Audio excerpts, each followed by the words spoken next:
How to log in to TD Bank online banking. Hello guys, this is Atticus and welcome back to another tutorial video. In today's video, I'll teach you guys how you can log in to TD Bank online banking account. So without any further ado, let's dive right into it. First step, open up your web browser. After you open up your web browser, simply search for TD Bank online banking.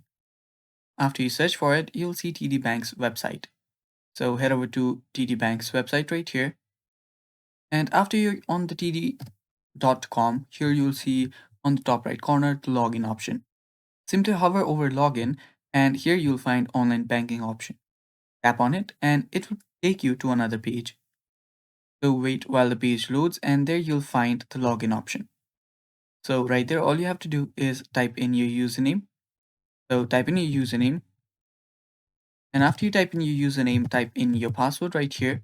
And after you type in your password, tap on the login button to log in into your account. If you want to make your login process easier for future use, tap on this Remember Me option. And if you've forgotten your username or password, you can simply reset it from this option right here. And that's all for today's video. Thanks for watching. Stay tuned for more and bye-bye.